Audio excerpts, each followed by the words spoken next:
Prince Harry and King Charles just reunited after nearly 19 months. Their last in-person meeting was in February 2024, shortly after the King's cancer diagnosis. Their meeting took place in Clarence House in London. It lasted about 15 minutes and was held privately over tea. The relationship has been strained for years, with tensions over Harry's memoir, the Netflix series, public criticism of the family, and his legal battle over security in the UK. Prince Harry was in London for several engagements, attending the Well Child Awards, visiting Nottingham, and paid respects to his grandmother, Queen Elizabeth, on the 3rd anniversary of her passing. While his reunion with King Charles is significant, experts caution this does not resolve the wider rift within the family. Relationships with William remain particularly strained, and some insiders suggest that more steps will be needed before there is genuine reconciliation. However, this meeting is a milestone. It shows progress, but the long-term outcome is still uncertain.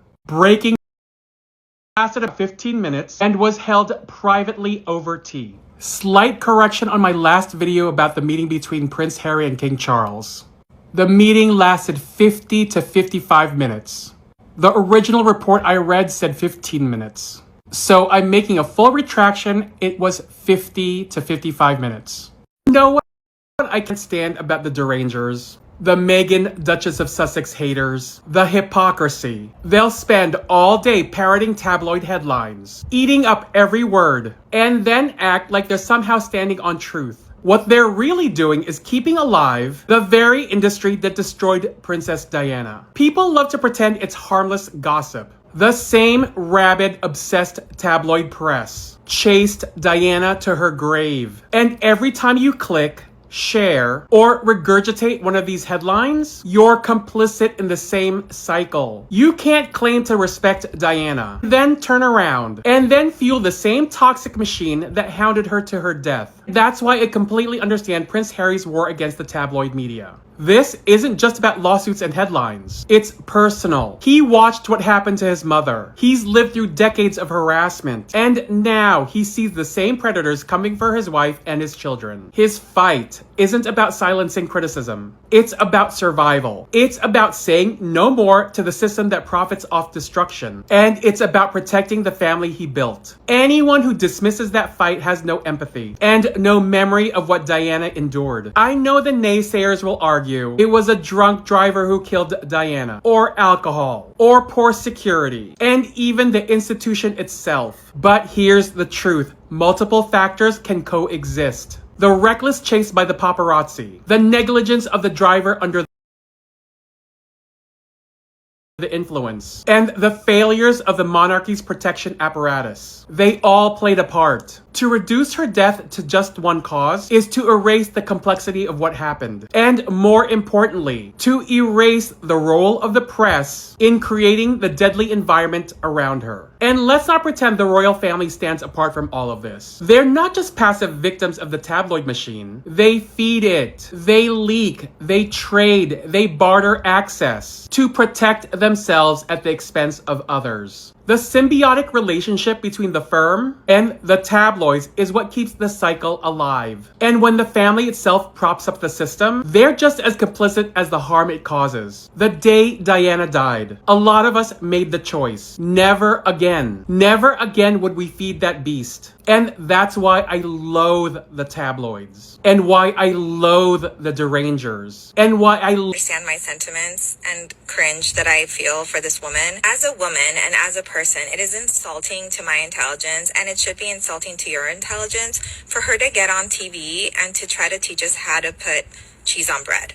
This is Sweet and Salty Lynn, and she folded after one drag. One. She hit block like her life depended on it. And now this coward has the audacity to run her mouth about Meghan, Duchess of Sussex's supporters and the Sussex squad. Let me tear this fraud apart. She couldn't handle one response, so she tuck-tailed and ran. Blocking me doesn't erase the fact that her entire critique of With Love Meghan is cheap, empty, and stupid. Cheese on bread, party favors, that's the height of her intellect. Lynn couldn't recognize refinement if it smacked her in the face. And now she's crying that Meghan's show is insulting her intelligence. No, Lynn, what's insulting is you pretending to have intelligence to begin with. You reduced a lifestyle brand to cheese, bread, and party bags, because that's all your mind can process. You think flowers in vases and fresh croissants are beneath you, when the truth is you've never lived in a world where elegance is the standard. You're not insulted. You're basic, unrefined, and jealous of a woman who makes class look effortless. And let's be honest, the way you look on camera doesn't help your case. Hair frizzy, skin dull, eyes tired. You don't look like someone qualified to critique someone's lifestyle. You look like someone who rolled out of bed bitter, busted, and basic. Nothing about you says elegance. It's all saying exhausted. Lynn is projecting her own mediocrity. She blocks because she knows she'll get annihilated if she faced real supporters. Meghan Markle support.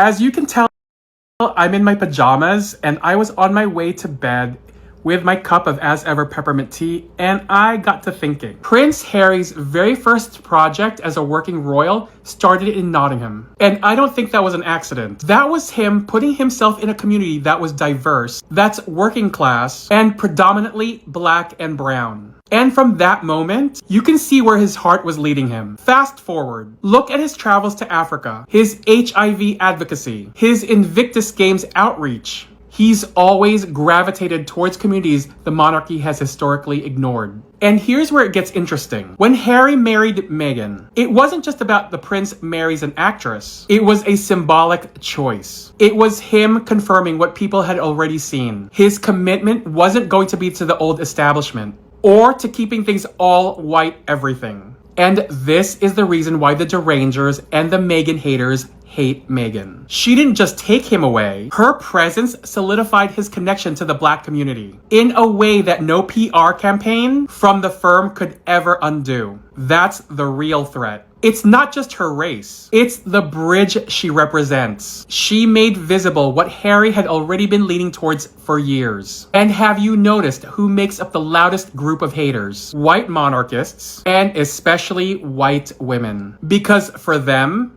Meghan isn't just an outsider. It's proof that their fantasy of the monarchy being their exclusive property is over. And that's why the venom runs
The Duchess of Sussex posted the With Love Meghan Season 2 playlist on her Instagram. Well, I took the liberty of putting together a playlist on my Spotify, titled With Love Meghan. My Spotify channel is the same name as this TikTok account, the Notorious JTB. It's also on my Linktree on my IG page. I love listening to it when I'm cooking or when I'm reading or when I'm having a glass of As Ever Rosé. And I've added an extra song that wasn't on the playlist, but was on the show.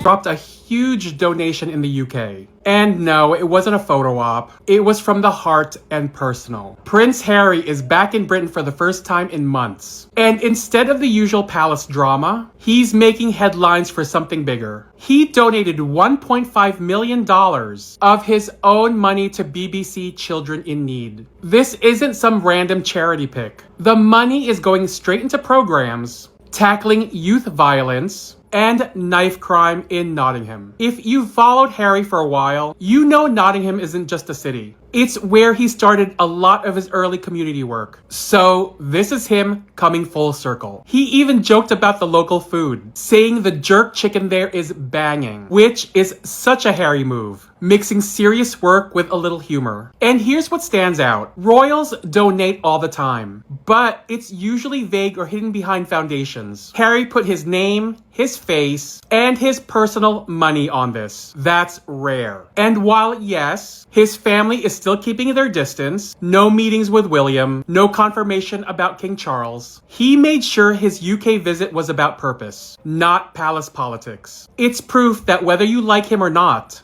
the man is consistent. He's been locked into grassroots work for over a decade, and this is just another receipt. So, what do you think? Should royals or former royals be this transparent about their givings? Drop your thoughts below, hit follow, and let's keep the conversation going. Prince Harry just dropped a huge donation in the UK. And no, it wasn't a photo op. It was from the heart and personal. Remember when the haters swore Prince Harry and Meghan, Duchess of Sussex, were broke? That they couldn't stand on their own without the royal family's money? That Prince Harry wanted reconciliation with his father, King Charles, because he was broke? Well, that reality couldn't be further from the truth. Not only did Prince Harry just donate £1.1 million, about $1.49 million, to BBC Children in Need, supporting young people in Nottingham affected by violence and knife crime. But today, through the Archwell Foundation, he pledged another $500,000 to help wounded children in Ukraine and Gaza. Broke people don't cut checks like that. The donation is split three ways. $200,000 to the World Health Organization for medical evacuations from Gaza to Jordan. $150,000 to Save the Children for humanitarian relief in Gaza. And $150,000 to the Center for Blast Injuries Studies at Imperial College London to develop prosthetics for injured kids. WHO's Director General praised Harry not just for his money, but also for his passion and commitment. Prince Harry was also reunited with Dave Henson, a double amputee and one of the first Invictus Games captains, who said Prince Harry's continued support has been crucial in raising awareness for their work. So, in the span of days, Prince Harry has committed millions both abroad and at home, funding trauma care for children in war zones while also investing in British youth. Meanwhile, the tabloids and the haters keep spinning nonsense about family drama. But the truth speaks louder than the headlines. Prince Harry and Meghan, Duchess of Sussex, are making an impact. And it's backed by real receipts.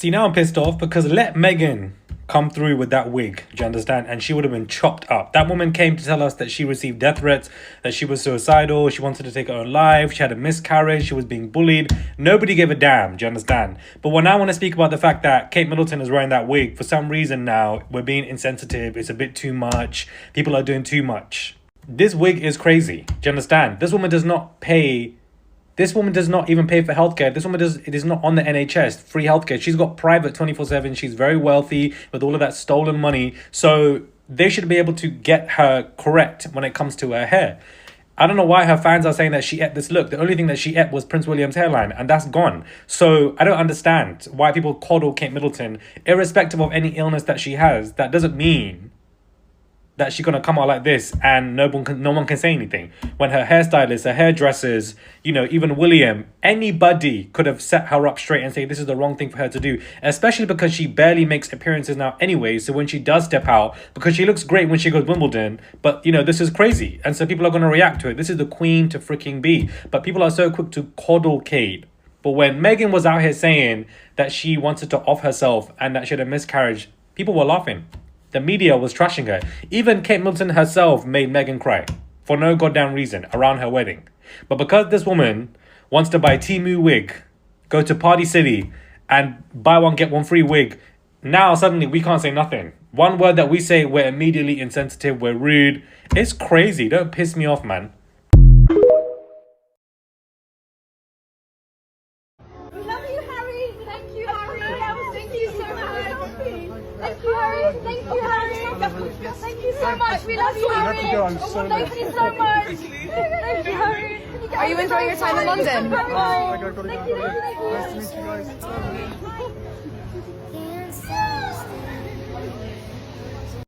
There were a lot of comments on this last video I wanted to respond to, but this one in particular, I wanted to make sure to make a video response because yes. And how sick is it that the bond or the common thread between these specific Black men that say they do not date Black women and prefer to date white women and non-Black women, the common thread between them and the white women and non-Black women they choose is our disdain, our jealousy of Black women. Because that's what it is. Our hatred for Black women is just our jealousy, right? Why do we try to emulate Black women at every turn? Get lip filler, get braids, tan our skin, get BBLs.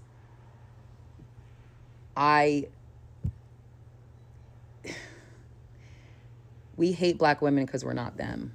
We hate Black women because they possess so much of what we don't have.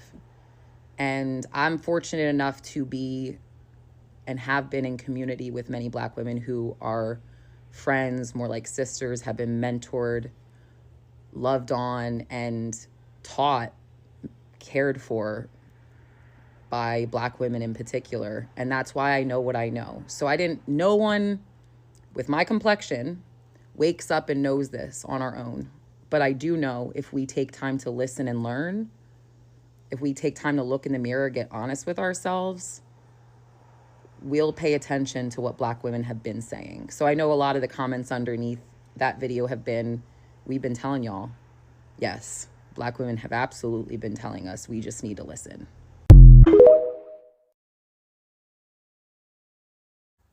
All right, this is a topic I have stayed away from, but I think it's time. And I'm not going to get deep into it, but I do want to say this. Black men in particular who say that they prefer white women, they prefer to date white women. It's not because they think we are more attractive, because let's be honest, we already know we're not.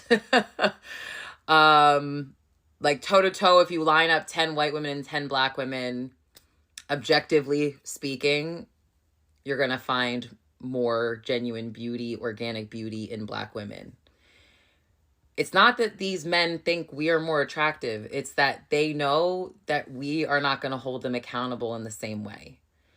When a Black man starts listing off why he doesn't date Black women, why he doesn't partner with a Black woman, almost all of the time, it's the traits that have to do with them being firm and knowing who they are, knowing what they deserve, and holding these men accountable and holding them to task. A lot of times men decide that they want to venture away from dating Black women because they do not want to be accountable. It's not because they find us more attractive. They want the easy way out. No matter how many times I'm rebirthed on this earth, I want to come back black every time. Nigga me, please. And that's all. Boom, boom, boom. Hail Mary.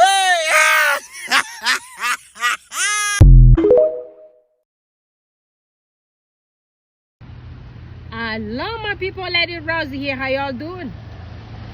All my new subscribers, you're welcome. And my returning subscribers, y'all know I love you guys. It's so hot out here today. I just wanted to make this a quick video, y'all. I'm telling you, it's gonna be a good day today. But guess what? I just wanted to talk a little bit about what's happening down in the UK. Y'all saw these mambos with Prince Bully. For some reason, these two always wait for Prince Harry to come around for them to move. So if Prince Harry does not go to work, they also won't move.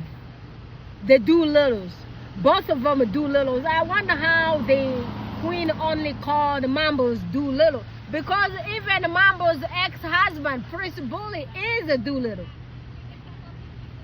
Prince Bully can't do anything. That kid is around doing nothing. He is another Doolittle, like his ex-wife. And without shame, both of them just popping out the same day that they heard that Prince Harry had two events. And there they were popping out. A few days ago, it was a blonde hair gate. They praised those fake hair that Mambo's had on her head. Guess what? I'm black. I know wig when I see one. I know hair pieces when I see one. Okay? So you can't sit down there and lie to any black person that what Mambo had on her head was her hair. It was not. She had 4 colors of hair on that head. Did y'all see the back of that head? Did y'all see the back of that hair of hers? Y'all are out of your damn minds. Yes, you are. You are damn out of your minds. This kid had a wig on it, because you cannot color Mambo's hair that she had on her head and get it into perfect color that she had before that wig thing. They just colored it 1 second there. I mean, seriously, who y'all talking about? Who y'all talking to? You know? She had a wig on her. And we know she does wear hair pieces. And the wig that she wore was from Timu. You know those Timu wigs? Timu wigs, you're going to try to brush those hair and those hair ain't going to be straight. You gonna try those Timu wigs. I tell you, those Timu wigs are bad news. You know? At least if you're gonna be buying hair, order those hair from good shops. You go to AliExpress, you go to Alibaba, you go to Timu. Girl, this is telling you that the allowance is gone. Just look at how she's being treated. Look at how she's being treated. Damn. My queens, y'all need to learn. If you're going to be getting married to some rich person, you better need to secure something, put your mansion and everything together before you're going to get into relationship with those people. You got to get all those villa that you have somewhere in the family name, like a Princess Diana, before you're going to go secure this kind of luxury life. Because when these people going to break up with you, you ain't got nowhere to go. And you going to be miserable. You did build yourself into certain, whatever, class. And right now, you cannot even do anything. You can't even reach that class anymore. You know? You cannot. That class is really high up there. Those people are billionaires. And here you hanging out with party pieces with your broken ass bears. All those kind of broken people, like all those people who are really actually bankrupt. And you're thinking that, girl, you did it all the wrong way. You should have secured some kind of luxury life and put everything together before you were going to take your little cheap self to those people's anything. Right now here, they just left you with Timu. All those stuff you be wearing on you nowadays, they look like they're coming from some kind of like antique stores of Ireland somewhere. They're from Edinburgh. That's what you be wearing. All those jackets you be wearing nowadays, they are not fashionable. They are coming from some consignment store from Edinburgh. Where is that place where she went to school? Scotland. That's where Edinburgh is. The name just sounds like where they have lots of consignment store with all the antique jackets that people used to wear back in the day. When women first started working and women started wearing those suits and those ones, the ones that you just got, or maybe you inherited it from your mama, because guess what? That bitch, she used to be on airplanes. She used to be on British airplanes, you know? This is what she used to wear probably on those American airlines. So you got those ones from Caramel? You got those from Carol? Oh, now I know. Now I know. Now I know where those coats coming from. The jackets, I mean. Those little jackets, now I know exactly where they're coming from. Mambos. Mambolina. Damn, I never seen no shady people like this too. I ain't never seen shady people my entire life. So when Prince Harry comes to work, then you go. These people cannot work. You know? When Prince Harry ain't doing nothing, those people are on vacation. They are in Greece. They are everywhere. They are hanging out with that goldsmith guy. What is his name? Uncle Gary? On that island there, what's the name of it's not an island, it's a town somewhere in Spain there, where that guy does pay for night ladies, for TV reporters. What's the name of it? What is the name of that place where I forgot the name where that goldsmith lives. Lots of rich people go on vacation there, but girl, you get a vacation, but meanwhile you broke like that. You get a free vacation, but you can't even afford a little jacket to wear, a good looking one. You go to consignment stores in Edinburgh. Girl, bye. Family, I'll talk to you guys again later. I love y'all. Please go subscribe to all the Success Friendly channels, and do not forget to follow my wonderful street brother, the Notorious JTV. Go to the Notorious JTV _2.0. That's on TikTok. And also go to the main page of his, which is the Notorious JTV. And also the Night of Success on TikTok. I appreciate y'all guys. I'm going to talk to y'all guys again later. Bye for now.